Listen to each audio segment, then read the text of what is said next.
teman-teman Teras Mitra, apa kabar? Bertemu lagi di TM Share yang volume ke-11. Ini di hari Kamis. Ini teman-teman bertemu bersama saya Mainar dari Teras Mitra. Kali ini kita akan membahas tentang petani milenial muda Indonesia. Milenial Indonesia itu sekarang saya akan nanti kita akan mengundang itu Mas Sofyan Adi Cahyono, yang nggak lain nggak bukan dia adalah founder dari dari sayur organik merbabu dari SOM. Terus beliau juga adalah petani muda milenial, duta petani muda milenial yang memang sekarang dia dari Kementerian Pertanian. Itu dia di kita tunggu dulu nih dari Mas Sofyan. Kayaknya udah online, kita tunggu dulu ya nanti ke Mas Sofyan.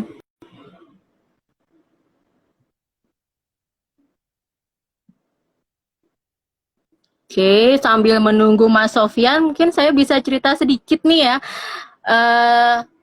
Profil dari Mas Sofyan ini selain juga duta petani muda milenial ini juga dia juga founder dari Sayur Organik Babu dan juga ketua dari kelompok Tani Citra Muda. Oke, ini dia Mas Sofyan, apa kabar? Halo, Halo, alhamdulillah baik. baik ya, sehat Ya, ya, alhamdulillah ya. Kelihatannya seger banget nih alhamdulillah. ya. Mungkin Udah hari lagi banyak. Lebaran ini, Oh ya, minal di aidin kekenyangan. wal faizin dulu ya Mas ya. Mohon maaf lahir Sama-sama dan batin. kosong-kosong ya Mbak. Sama-sama, mudah-mudahan kita di Lebaran Ya, ini makin sehat, makin berkah juga ya amin. untuk Mas Sofyan sekeluarga juga. Oke, Mas Sofyan terima kasih nih ya, udah ini waktunya, udah Siap-siap. memberikan waktunya pada TM Share ini di tengah kesibukan. Mungkin sekarang nih lebih sibuk ya di masa pandemik ini ya. Iya, Orderan-orderan sayur. bener. Mungkin Jadi, karena teman-teman juga, mungkin teman-teman Teras Mitra nih juga susah kemana-mana, nggak bisa ke mm, pasar, nggak bisa berbelanja, jadi mengandalkan itu beli bahan-bahan makanan via online. Dan ini salah satunya itu ada satu platform yaitu sayur organik merbabu yang memang sudah tersebar di Jawa Tengah dan juga di Jogja, DIY, Solo, dan Jawa Semarang Timur, ya. Jabodetabek, ya. Oke, Sa- sekarang lanjut aja nih Mas. Langsung memperkenalkan diri nih Mas. Apa sih sayur organik merbabu gitu? Coba Ah, Mas. Oke, selamat sore teman-teman semua. Mungkin ada yang sudah kenal, ada yang belum. Jadi saya perkenalkan diri dulu. Nama saya Iya, Sufyan Adi Cahyono, biasa dipanggil Sufyan. oke. Saya pemilik, petani, yang lain-lain dari sayur organik merbabu atau SOM. Gitu. Tapi saya Heeh, lebih senang dipanggil petani gitu aja. petani muda ya, bukan Petani muda ya boleh. founder. Heeh. Terus kita di sayur Ceritain organik awal mulanya. merbabu, kita di sayur organik merbabu itu sebuah unit usaha di bidang Mm-mm. pemasaran, di bidang budidaya dan pemasaran sayuran organik. Nah, Mm-mm. pemasaran utama kami itu melalui online dan juga melalui Instagram. Itu jadi Mm-mm. malah Mm-mm. belum belum pakai aplikasi karena Oke. beberapa kali sempat kita melakukan survei juga yang juga menjadi sebuah bahan penelitian bagi adik-adik kelas saya. Itu ternyata banyak konsumen kami itu lebih enjoy, lebih senang lewat media sosial. Nah, Oke. kenapa seperti Oke. itu? Satu, itu lebih praktis dalam artian di media sosial kita bisa melakukan apa saja dan pasti setiap orang itu punya media sosial, tidak hanya satu akun, Mm-mm. bahkan Mm-mm. ada yang 2 akun dan yang lain-lain. Kemudian yang Mm-mm. kedua adalah pertimbangan eh, memori internal handphone. Nah, ini sekarang jadi pertimbangan. Semakin banyak aplikasi semakin ngehang. Ya udah lewat WA aja kan, semua punya WA. Oke, menarik ya. Ini yang menarik lagi dari Mas Sofyan, kenapa kita pilih nih Mas Sofyan menjadi narasumber ini, karena Mas Sofyan ini tadi duta petani muda milenial Indonesia yang memang sekarang nih jarang ya, maksudnya profesi-profesi yang diimpikan oleh anak-anak muda milenial nih malah jarang banget mau menjadi petani gitu. Kalau yang kita tahu kan paling nggak mereka maunya mau kalau nggak jadi YouTuber, terus udah gitu influencer, atau menjadi buka toko kopi gitu yang lagi tren sekarang, atau menjadi pemain band apa segala macam. Ini kan yang menarik, dan banyak orang tua milenial yang sekarang ya mempertanyakan kenapa kamu mau jadi petani gitu, ngapain bertani gitu loh, itu apakah ada untungnya pas segala macam. Ini mungkin ada cerita khusus nih, dan sampai dinobatkan menjadi duta petani milenial nih, mungkin ada cerita di balik. Mas Sofyan bisa cerita sedikit nggak? Ya, jadi alhamdulillah Mas itu waktu itu sekitar 1 bulan yang lalu itu saya bersama teman-teman ada 63 petani muda se-Indonesia ini dinobatkan oleh Kementerian Pertanian sebagai duta petani milenial. Tujuannya apa? Tujuannya supaya bisa mengajak teman-teman pemuda untuk tertarik di sektor pertanian gitu. Nah, kalau kenapa saya bisa dipilih itu ya nggak tahu kenapa dipilih. Nah, itu mungkin karena istilahnya apa ya, apa, karena hal-hal yang sudah saya lakukan selama kurang lebih 6 tahun yang lalu. Jadi waktu itu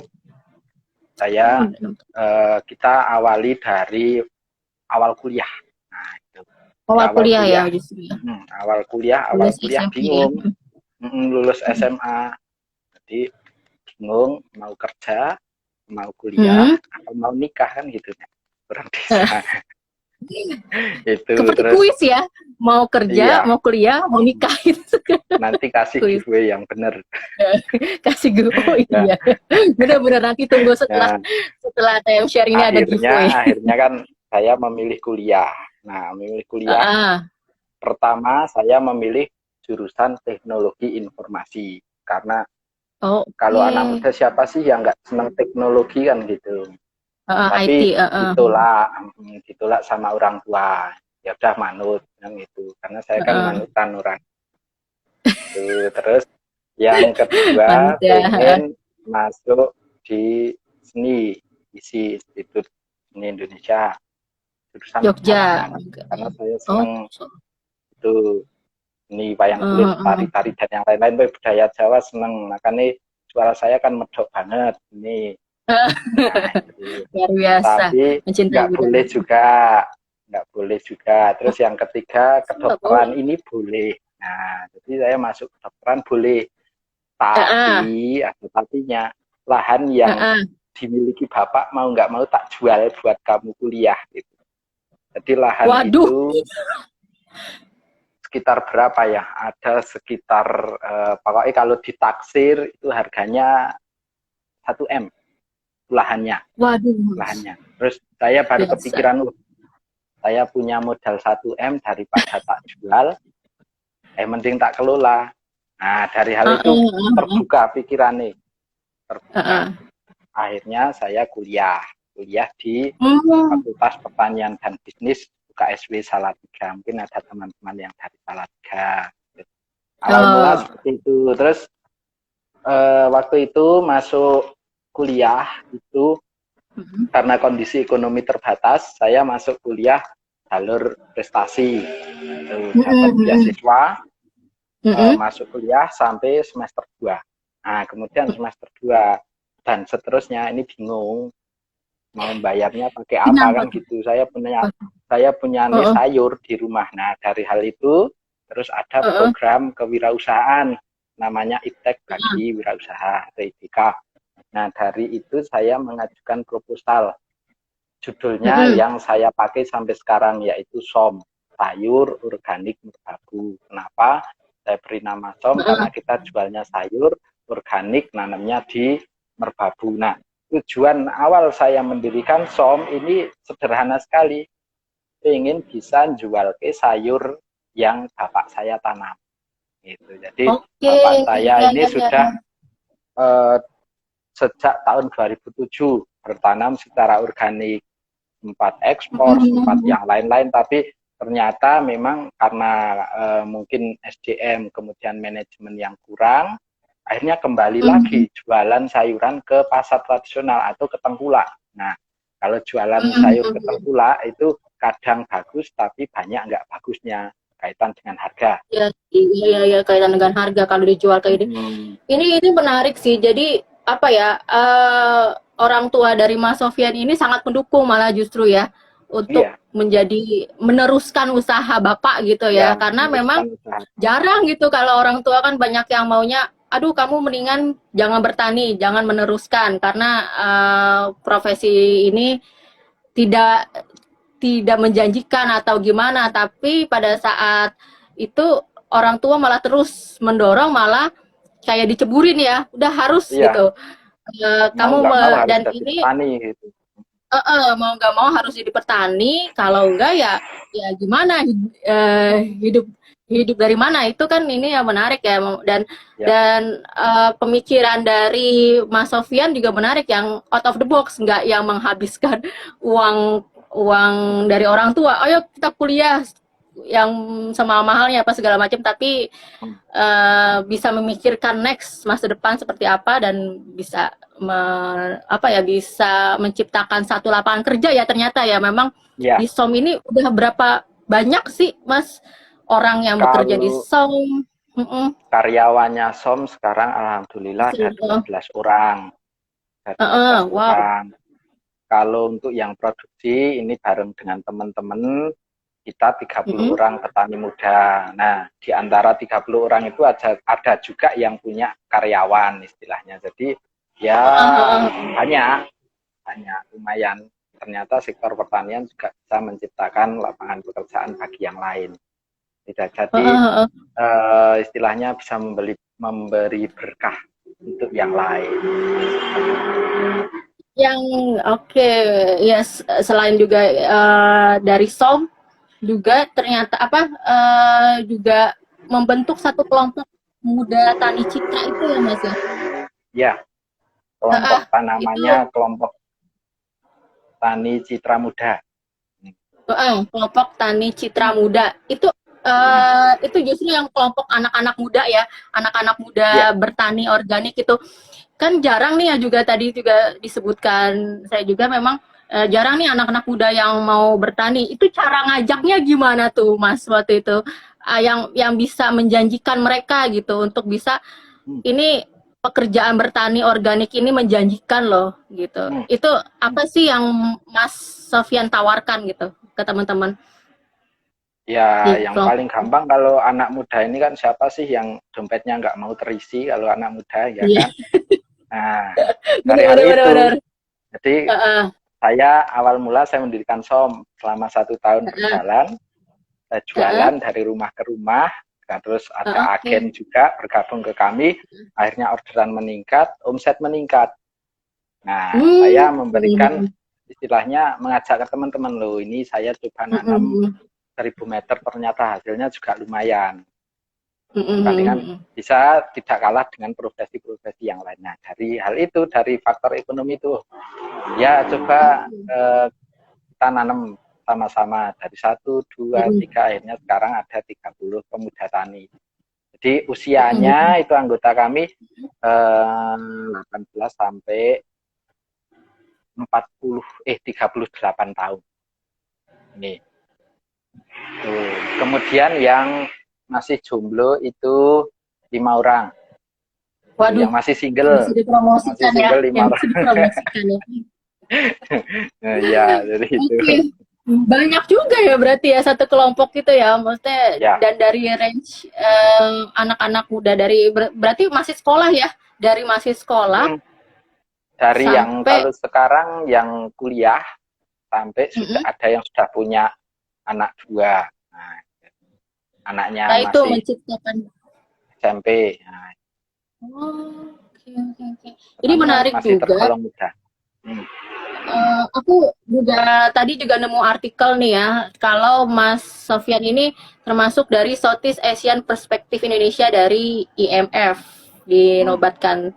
Itu satu-satunya anak muda petani di Indonesia yang bisa mewakili Southeast Asia, yang bisa mewakili Indonesia gitu. Yang itu ada, saya juga baca juga profilnya, itu menarik. Itu tuh gimana ceritanya tuh Mas bisa masuk dan diliput sama IMF tuh, dibuatkan satu film dokumenter sendiri, itu mereka tahu dari mana? Kalau tahunya ya paling dari Instagram kali ya. Uh, Saya uh, nggak tahu itu tiba-tiba ngubungin kami dari IMF mau melakukan peliputan ya. Saya juga bingung loh, IMF kan Bank Dunia. Yang diliput kan harusnya yang orang-orang kaya gitu. Kok Iya, iya. petani ini yang diliput ya, saya kaget. Tapi mereka memberikan sebuah apa ya, sebuah penjelasan. Jadi di mana di konten tersebut itu membahas tentang anak muda yang berpengaruh di bidangnya masing-masing. Nah, ada yang di sektor lingkungan, ada yang di pemberdayaan. Nah, saya masuk di sektor pertanian, di mana Pertanian, saat ini oke. ya, di mana saat ini pertanian itu malah yang cenderung akan bertahan dan semakin berkembang ke depannya adalah pertanian keluarga. Jadi family Oke, farming gitu. family farming ya Kemudian juga maksudnya. dengan penerapan teknologi sederhana, yaitu pakai media sosial buat jualan, nah itu ternyata bisa meningkatkan istilahnya pendapatan di sektor pertanian. Mungkin dari hal itu. Dan yang ketiga, karena kita menanam secara organik yang memang kedepannya kan dibutuhkan sebuah inovasi-inovasi yang ramah lingkungan. Salah satunya itu. Jadi kriteria itu yang menyebabkan kita bisa diliput oleh IMF waktu itu. Oke, menarik. Ini ada banyak pertanyaan nih Mas, sudah ada pertanyaan, salah satunya dari Mas Sugeng itu juga menjadi pertanyaan kami juga itu. Itu gimana sih cara membedakan sayur organik dengan sayur yang bukan organik? Terus Ya, gimana cara meyakinkan ke konsumen ini adalah sayur organik tanpa pestisida, tanpa campuran apapun. Jadi nggak cuman harga mahal aja kan, biasanya kalau kita lihat di supermarket, oh nih sayur organik harganya pasti udah mahal gitu. Tapi kalau yang ya, meyakinkan konsumen kalau itu organik itu apa kalau dari ya. Mas Sofyan? Kalau secara kasat mata atau secara penglihatan, secara visual itu Ya, sangat sulit dibedakan. Gitu. oke. Mau Uh-uh. indera perasa juga kalau yang pertama kali makan juga sangat sulit dibedakan. Jadi pertanian organik prinsip utamanya adalah kejujuran. Kejujuran bagaimana Oke, kejujuran. kita menanam tanpa menggunakan pupuk dan pestisida kimia. Tapi ada salah satu faktor indikasi yang bisa digunakan kalau itu produk ditanam secara organik. Itu paling gampang kalau kita temukan di sayur-sayuran daun. Kalau produk organik yang ditanam tapi di luar, di greenhouse tidak tertutup, itu pasti ada bolong-bolongnya. Nah, bolong-bolongnya Iya, ini iya. aslinya sebagai indikator bahwa itu produk aman untuk dikonsumsi. Karena apa? Karena ulat aja yang nggak punya pikiran, dia punya insting untuk mau makan itu daripada makan yang kimia. Jadi ibarat sebuah presiden itu yang makan pertama kan testernya dulu. Ini saya coba makan aman. Nah, berarti ini Iya. sehat itu. Kemudian juga memang produk organik ini kalau kita mendengar kata organik pasti mahal. Nah, kalau di SOM itu kita nggak mau disebut mahal, tapi kita terjangkau. Iya, Terjangkau. Jadi terjangkau ya. Oke. terjangkau. Kalau mahal kasihan konsumen. Terjangkau ini dalam artian di tingkat petani ini harganya bagus, menguntungkan, sampai ke konsumen harganya rasional untuk dibeli atau terjangkau. Itu. Nah, bagaimana juga kita meyakinkan itu ada 3 jenis. Ini menurut IFOM, International Federation Organic Movement. Kebetulan tahun kemarin saya diajak jalan-jalan ke Taiwan oleh itu IFOM. Itu ada 3 cara. 3 cara untuk meyakinkan konsumen. Ada satu adalah self-declare, atau kita menceritakan ini kita produknya kita tanam memang secara organik, nggak pakai pupuk kimia. Kalau kalian belum percaya, ayo hari Minggu main ke tempat saya, kita lihat di kebun, silakan dinilai bareng-bareng ini organik apa bukan. Itu self-declare. Yang kedua adalah sertifikasi pihak kedua. Yang kalau di Indonesia itu logonya hijau, Organik Indonesia. Yang SNI 6729 tahun 2016 itu yang pihak kedua. Kemudian sekarang berkembang lagi ada yang pihak ketiga atau participatory guarantee system. Jadi yang menjamin ini bukan pihak kedua, tapi kita sendiri dalam lingkup komunitas. Jadi mungkin saya punya petani di samping saya, ini masuk anggota dia yang menjamin, dan yang lain petani yang lain menjamin dalam satu kelompok. Itu dikenal kalau di Indonesia namanya PAMOR, penjamin mutu organik. Ini yang menginisiasi Aliansi Organik Indonesia. Jadi ada 3 cara. Cuman kalau kita mau istilahnya menjual produk organik skala komersil, itu memang secara aturan harus sudah ber-SNI yang kita pakai logo Organik Indonesia. Tapi kalau kita nanam organik cuman sebatas dikonsumsi sendiri atau mungkin dijual ke tetangga, itu nggak pakai organik, ini sebenarnya nggak apa-apa. Tapi kalau sudah komersil, sudah luar daerah, sudah masuk supermarket, kita harus mengikuti aturan-aturan yang berlaku di Indonesia untuk standarisasi produk. Tujuannya apa? Tujuannya untuk keamanan pangan baik bagi produsen maupun untuk konsumen itu. Oke. Ya. Itu menarik banget ya.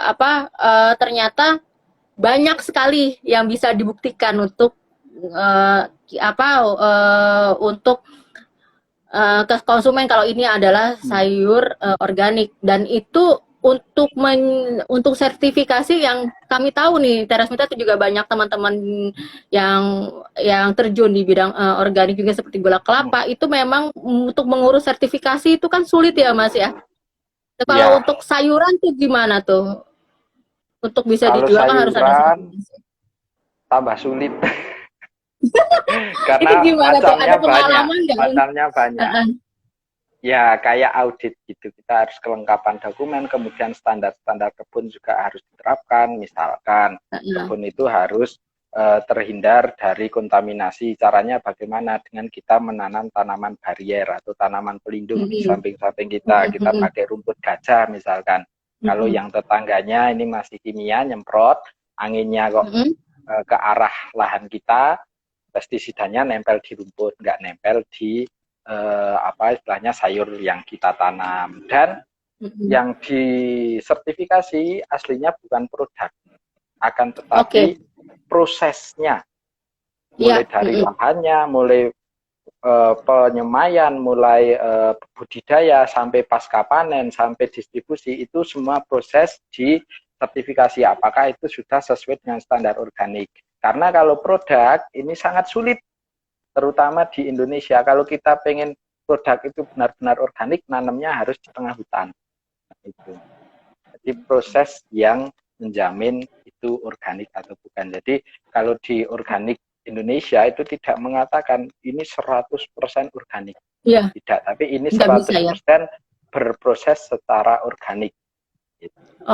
Karena bisa jadi kita kena kontaminasi dari yang lain-lain, tapi dengan proses organik, kontaminasi itu bisa diminimalisir sesuai dengan standar organik gitu.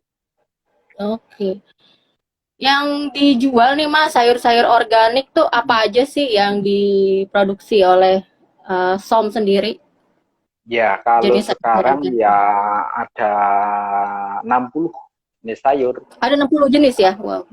Ada sayur daun, sayur buah, bunga, dan yang lain-lain. Ada yang biasa kayak wortel, kubis, kentang. Terus ada beberapa sayuran yang eksklusif kayak kale, asparagus, kemudian yang lain-lain. Banyak banget. Tuh. Dan itu kita juga saat ini tidak hanya menggandeng teman-teman 30 petani muda, tapi kita juga menggandeng kelompok-kelompok tani lain yang ada di wilayah kami, yaitu di Kecamatan Ketasan. Itu kita juga berbasis komunitas juga. Kita membentuk sebuah gabungan kelompok tani, namanya Mitra Tani Organik Sejahtera, dengan harapan ya Mitra Tani Organik Sejahtera, disingkatnya MITOS, biar gampang diingat. Nah itu, nah dari itu sekarang sudah ada sekitar 500-an keluarga petani yang bergabung dengan kami.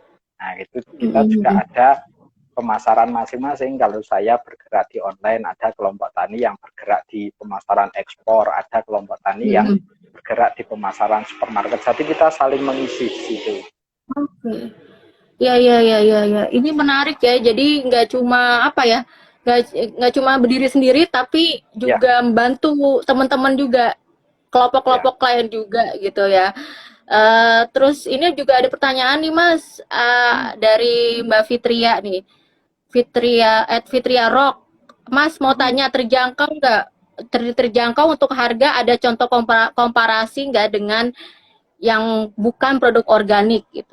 Misalnya kalau sayur organik itu harganya berapa, kalau yang bukan organik tuh harga berapa? Jadi pasarannya ada komparasi nggak antara harga yang organik atau bukan organik? Ya, kita misalkan satu selada hijau. Selada hijau kalau di pasar konvensional itu harga terendah itu 0 rupiah, jadi nggak laku.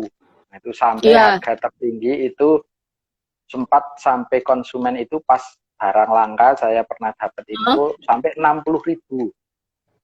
Jadi mahal, range-nya dari 0 rupiah sampai 60.000. Gitu. Tapi kalau produk kami misalkan itu kita jual per kilo kalau di tingkat konsumen, tapi tergantung wilayah masing-masing. Kalau sekitar Joglo Semar itu sampai konsumen 25.000 per kilo. Kalau kita komparasikan lagi, kalau kita komparasikan lagi dengan produk hidroponik, misalkan kalau produk hidroponik itu biasanya 10.000 tapi satu batang, ya kan? Kalau satu batang ini bobotnya 250 gram per tanaman, berarti 1 kilonya 40.000. Gitu. Itu yang kami anggap produk kami terjangkau. Jadi bisa lebih murah dari produk konvensional, bisa lebih murah dari produk hidroponik juga. Gitu. Jadi kenapa bukan mahal ya, sekali lagi ya. Ya, bukan mahal. Kenapa bisa seperti itu? Karena kita memutus rantai pemasaran.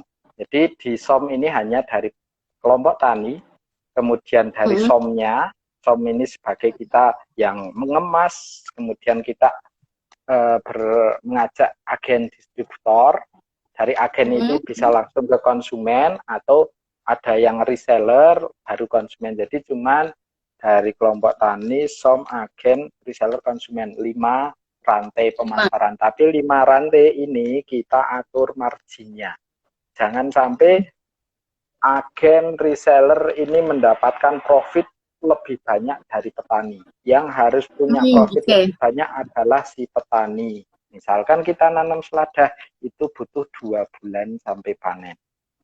Jadi kita mengatur margin di situ. Harus yang paling untung adalah petaninya. Tapi sampai ke konsumen, kembali lagi jangan sampai memberatkan.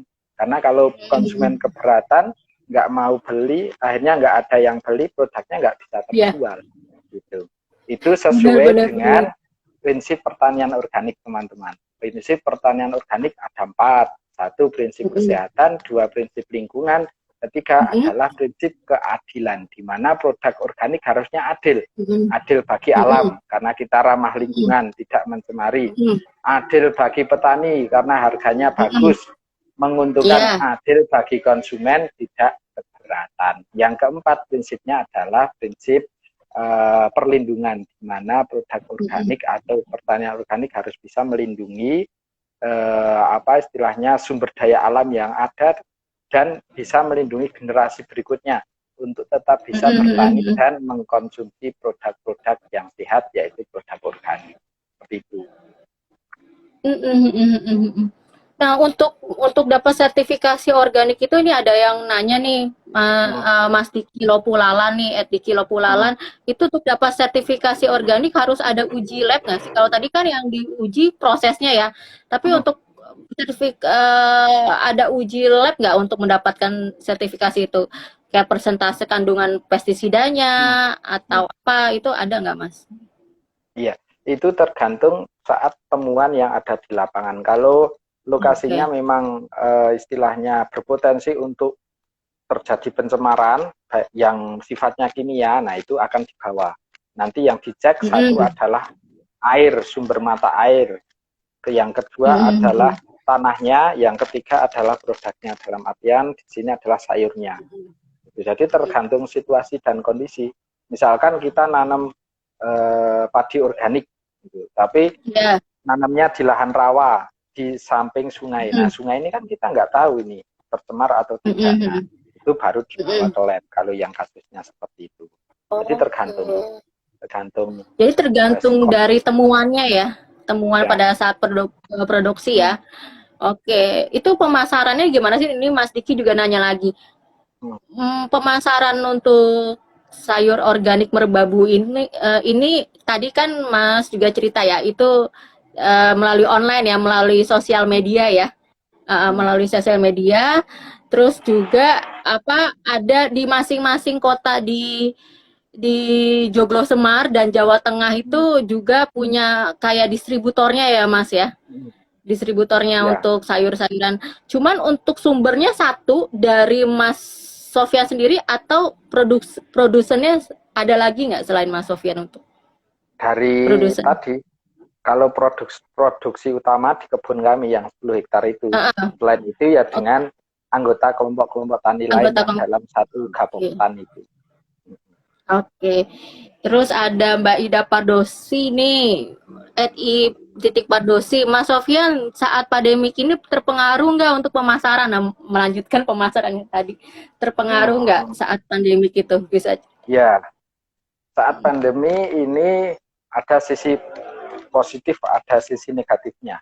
Kalau di sisi negatifnya untuk penjualan, kita penjualan di misalkan hotel, restoran, kemudian ekspor juga, kemudian yang untuk luar pulau ini terjadi kendala karena distribusinya terhambat.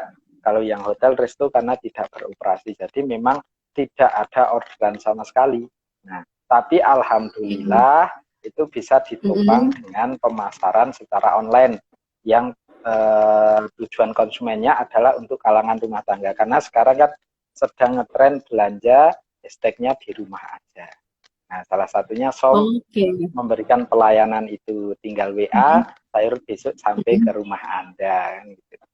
Jadi yang untuk hotel, resto itu nggak ada orderan, tapi alhamdulillah untuk yang online ini bulan kemarin itu kita rekap kenaikannya bisa 100%.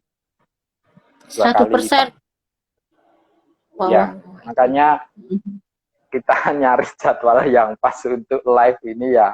Itu saya harus terjun ke gudang untuk ngecek.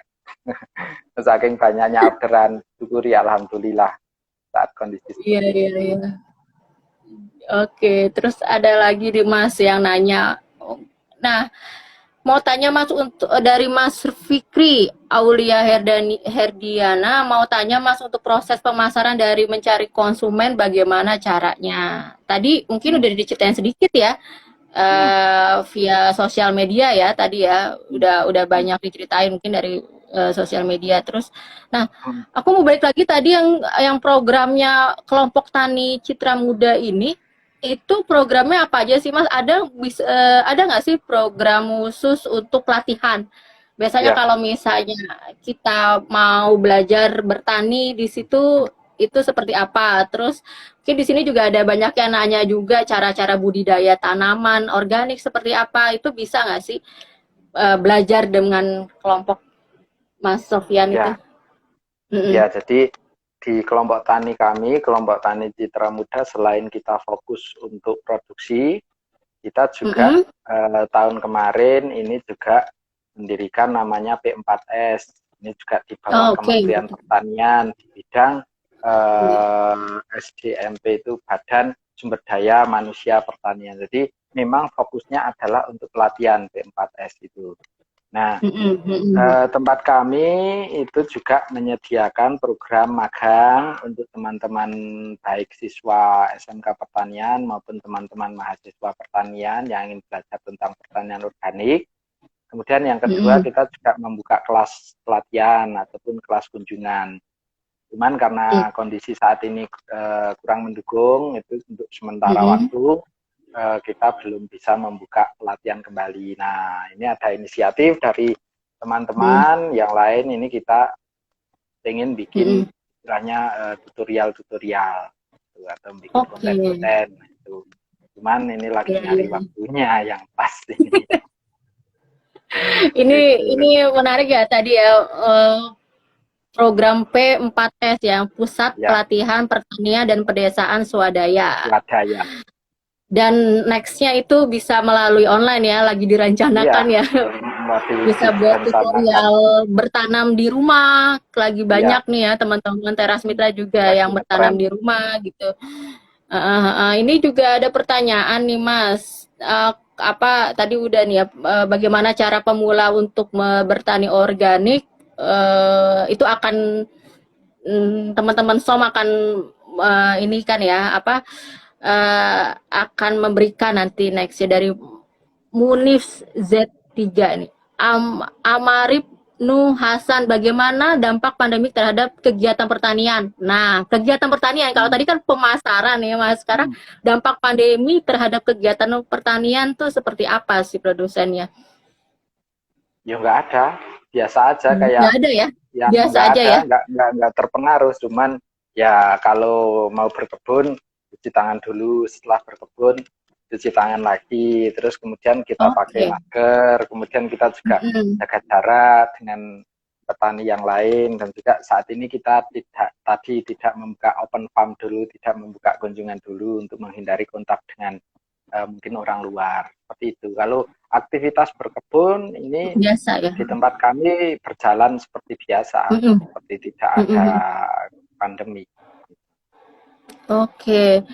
Nah, ada lagi dari @trimak Asia. Apakah ada jaringan petani organik yang dikembangkan di Bogor? Nah, kalau di Bogor ada nggak, Mas? Tadi kan di Jawa Tengah, Joglo Semar nih. Di Bogor ada nggak, Mas? Oh, Jaringan di Bogor petani organik? malah pusatnya itu ada Pusatnya ya? Aliansi Organik Indonesia, itu Ya, tempatnya di AOI. Bogor. Kemudian Ya, ada benar. Bina Sarana Bakti Agato, itu yang pelopor Mm-mm. organik juga di Bogor. Kemudian ada Mm-mm. eh, banyak, ada apa saya kok lupa saya. Banyak pokoknya yang pertanian-pertanian organik di Jawa Barat justru malah lebih banyak dibanding Jawa Tengah loh. Iya. Kalau ini ada juga @adinindia nih, Mbak Adinindia, ada grup nggak? Ada grupnya Mas Sofian yang bisa punya jalur pemasaran sampai ke Bandung nggak ya? Jadi bisa nggak tuh kirim distribusi ke Bandung produknya? Kalau distribusi ke Bandung bisa kita bisa Bisa. pakai alternatif, kita bisa pakai Uh-uh. jasa, mungkin jasa kayak layanan distribusi kayak Pexel, kemudian pakai travel bisa. Oh Dulu bisa ya? paling paling mudah pakai bis Pakai yang bis satu ya? malam itu, bis akap itu bisa. Tapi kalau sekarang bis nggak bisa, jadi bisa pakai travel, Untuk bisa pakai itu yang lain-lain. menjanjikan kalau pengiriman keluar kota selain Jawa Tengah dan Joglo Semar itu kayak Bandung itu berarti kan berarti kan diinepin tuh ya untuk sayur tuh berarti nggak fresh dong Mas atau gimana? Ada kiat khusus nggak kalau pengiriman di Kalau beda kota? kita pengiriman wilayah Jabodetabek, aslinya sayurnya nggak nginep. nginepnya ya di Enggak. jalan itu. Karena Oh. kita sistemnya kita tidak stok. Jadi kita SOM itu sistemnya pesan panen antar. Ada pesanan, kita panenkan, kita proses, kita antar. Jadi misalkan hari ini ada orderan, tadi pagi jam 8 sampai jam 10 kita panen. Kemudian setelah itu kita kemas. Kemudian mungkin kalau yang yang di luar daerah Jawa Tengah kita pakai kardus gitu, kita lewatkan travel, yang paling mudah travel itu sampai lokasi teman-teman semua itu biasanya subuh, di besok subuh. Jadi kondisi sayurnya masih seger lah. Fresh, masih fresh ya, itu bisa dijamin. Ya. Nah, ini juga ada yang pertanyaan menarik juga nih. Saya banyak banget pertanyaan, tapi saya memilih yang belum dijawab gitu, yang belum dibahas. Itu ada Mas Dion Vinandito itu. Kalau sayuran ini kan produk yang rentan ya, jadi nggak begitu awet, maksudnya hanya berapa hari gitu. Dan gimana sih cara menjaga kualitas produk gitu untuk distribusi pemasaran kayak tadi kan gitu kan. Itu apalagi kalau di luar provinsi yang tadi ya untuk pengiriman ke Bandung. Tapi kalau yang di luar pulau itu gimana sih caranya gitu untuk menjamin? Kalau kami yang untuk luar pulau, misalkan untuk Kalimantan, untuk Palembang, itu kita pakai jasa kargo udara. Lewat kargo udara ya. Okay. Itu. Kalau lewat darat ya memang nggak bisa tahan, kecuali untuk sayur-sayuran yang keras, misalkan kentang, kemudian tomat, itu masih bisa kalau lewat jalur darat dalam waktu tempuh beberapa hari. Tapi kalau yang daun-daun, yang bunga kayak brokoli itu nggak bisa. Itu memang sangat riskan untuk terjadi kerusakan. Oke, berarti tadi untuk dikirim ke luar Jawa itu bisa ya, Mas ya? Itu ada bisa. Minimal order nggak sih sayuran yang dikirim ke luar Jawa itu ada minimal order? Kalau kita sih minimal ordernya 10 kilo, tapi harganya harga distribusinya, ongkirnya ibaratnya itu mahal banget. Kalau 10 kilo kita biasanya standar itu di 100 kilo. Jadi memang 100 kilo ya khusus kalau untuk luar pulau itu kita khusus untuk reseller. Jadi selain dikonsumsi juga dijual kembali. Jadi bisa order sekali 100 kilo. Tapi kalau cuma untuk konsumsi sendiri itu kita kasihan konsumennya. Jadi mahal ongkirnya sama sayurnya. Iya. Tapi pernah pengalaman untuk ekspor sayur nggak sih, Mas? Tadi kan keluar Jawa juga pengalaman pengiriman. Kalau ekspor itu pernah nggak, Mas? Kalau ekspor itu dulu sebelum saya mendirikan SOM itu bapak saya pernah ekspor, tapi melalui eksportir waktu itu, bukan kami yang ekspor langsung. Terus kemudian tahun kemarin juga ada penawaran kita ekspor, tapi karena kondisi pandemi seperti ini justru malah pasar lokal yang berpotensi. Itu dengan adanya pandemi ini produk-produk lokal menjadi juara di negeri sendiri. Oh, alhamdulillah itu ininya ya. Alhamdulillah. Kalau ini ada lagi pertanyaan nih Mas, apakah ada produk sayuran yang tidak terjual habis dari Fikri Aulia Herdiana misalnya? Ada yang nggak terjual habis, bisa sampai disimpan lama, itu diapakan tuh kalau tidak terjual? Ya, kalau sebenarnya kalau untuk produk sayuran ini kalau sampai nggak terjual kan bisa diolah. Tapi kalau tempat kami belum sampai pengolahan. Itu biasanya belum. Biasanya kalau sisa-sisa sortiran itu kita kasihkan ke ternak. Ada kelinci, ada ayam, ada sapi, terus ada juga yang kalau memang benar-benar sudah busuk itu kita komposkan untuk kita gunakan sebagai sumber pupuk. Berarti ini memang SOM sayur organik Merbabu emang benar-benar zero waste ya, jadi nggak ada yang dibuang ya dari hasil produksi itu memang diolah lagi menjadi pupuk, kompos, segala macam atau sebagai makanan ternak gitu. Itu sih yang menarik dari sini. Terus kalau untuk ini ada berapa pertanyaan tapi hanya mengulang-mengulang nih kayak cara membedakan sayur organik sama non organik ini dia Ayu tadi sudah diceritakan. Jadi memang tidak ada bedanya ya. Jadi tidak ada bedanya dan cara cara membedakan mungkin kalau secara fisik aja dilihat mungkin ada yang kalau yang organik ada yang bolong-bolong sedikit gitu, ada bolong-bolong sedikit. Terus itu tuh bisa gitu. Cuman kalau dari harga pun nggak ada. Kalau organik itu untuk som itu justru yang terjangkau ya, tidak ada harga yang lebih mahal atau gimana gitu kan.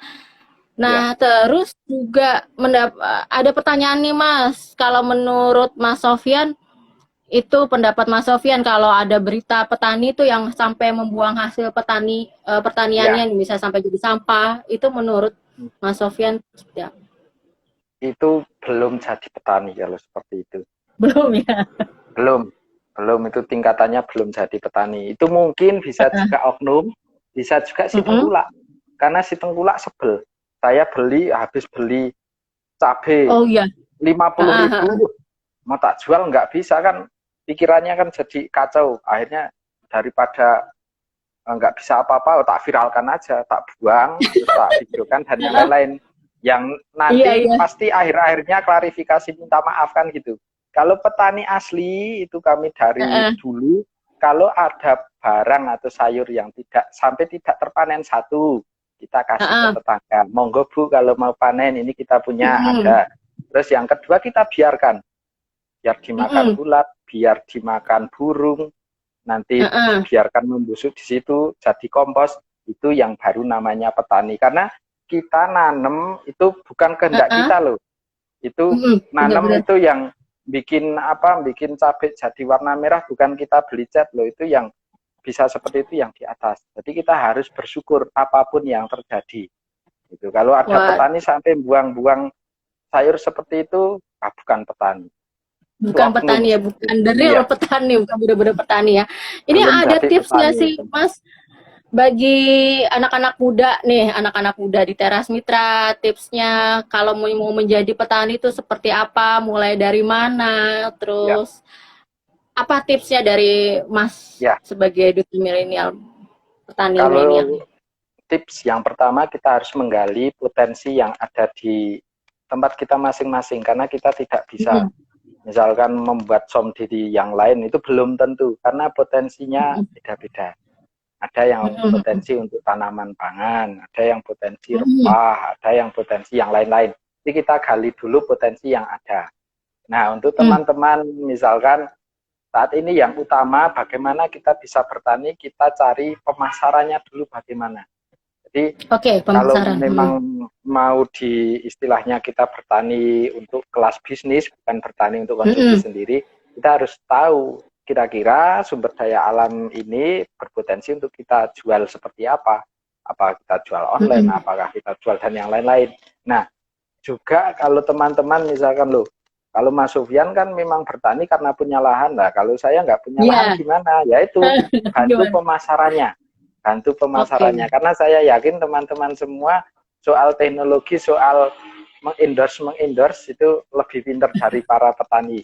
Jadi silahkan dibantu pemasarannya, kira-kira potensinya seperti apa. Dan kalau bisa memang menggunakan cara-cara teknologi-teknologi yang ramah lingkungan. Mau organik silahkan, mau hidroponik silahkan, yang cocok dengan lingkungan sekitar. Misalkan kita, saya pengen bisnis sayur, tapi lahan saya lahan gambut ini di daerah Kalimantan sana, organik bisa enggak? Ya bisa, tapi kalau mau bisnis ya sulit, karena memang lahannya kurang cocok untuk sayur.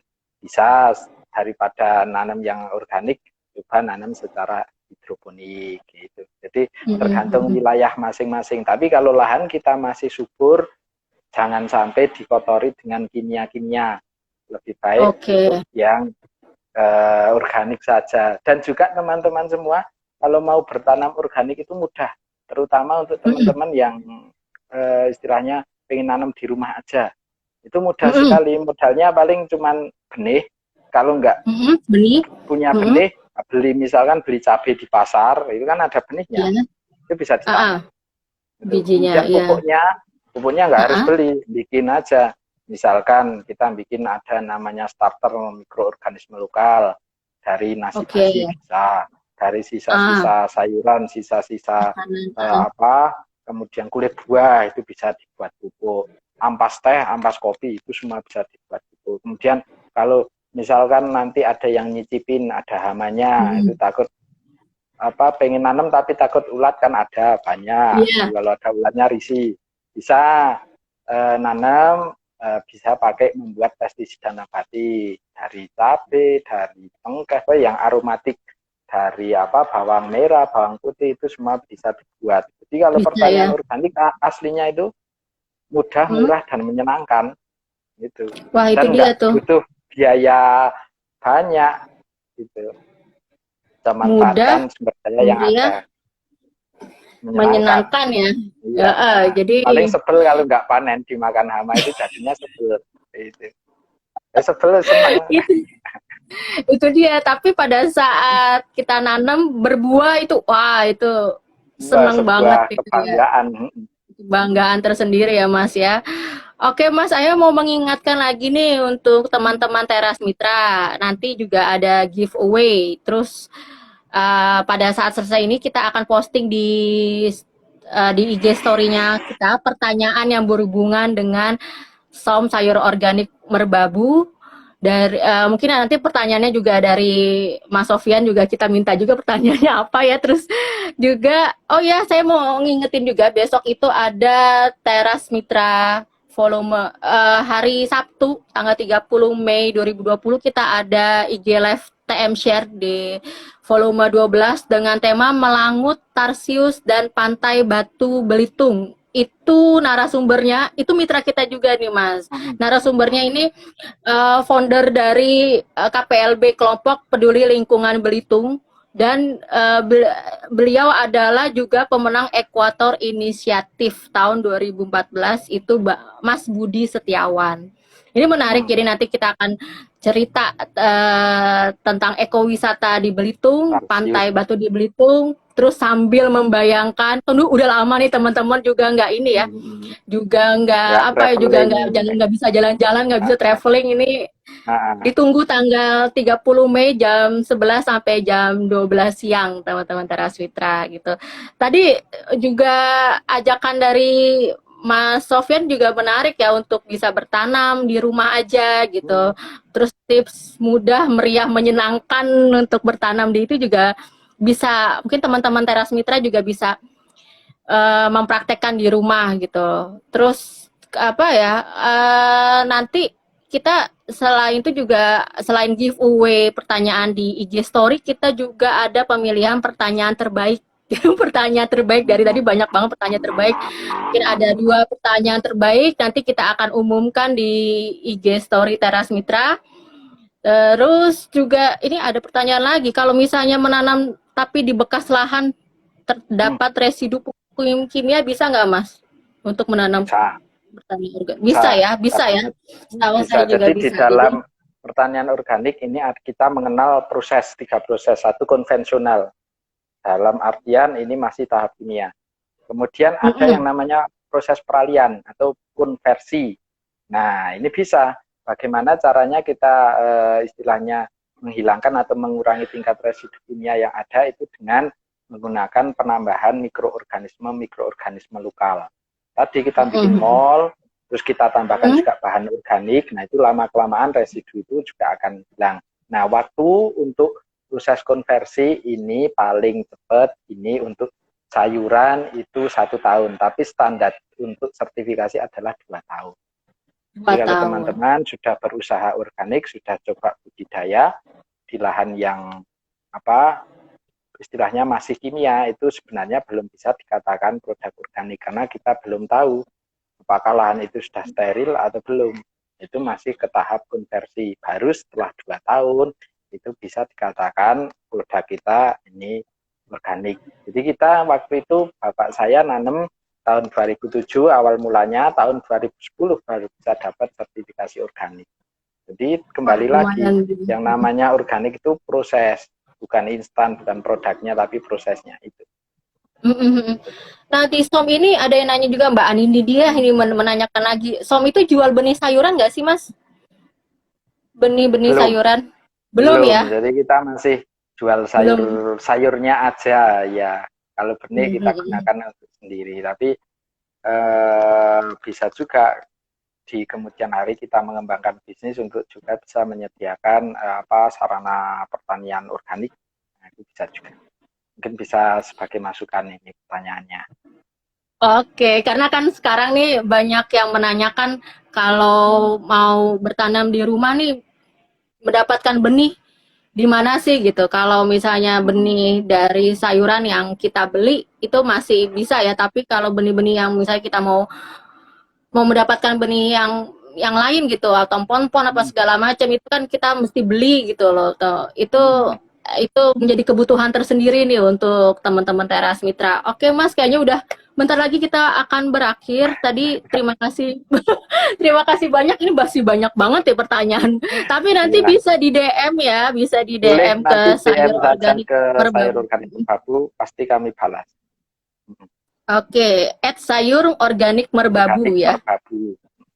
Ya, kalau mau pesan kemana Mas? Kalau mau pesan Kalau mau sayuran? pesan di @sayurorganikmerbabu. Caranya satu follow dulu, jangan lupa masuk beli nggak follow kan gitu. Follow dulu, terus nanti Oke. klik link tree di profil kami ada link tree. Nah setelah diklik di situ ada kontak-kontak agen setiap wilayah. Silakan teman-teman mengontak Pilih yang ya. paling dekat dengan lokasi teman-teman semua.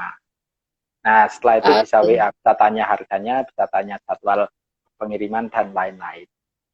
Bisa ada dikasih price listnya ya langsung ya, price Ya, list. bisa dikasih wishlist-nya langsung. Oke. Terima kasih banyak Mas Sofyan atas Sama-sama, waktunya. Terima kasih juga teman-teman Teras Mitra. Jangan lupa hari Sabtu besok.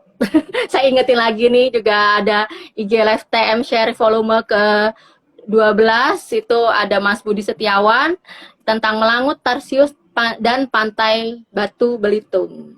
Jadi sampai bertemu lagi teman-teman Teras Mitra.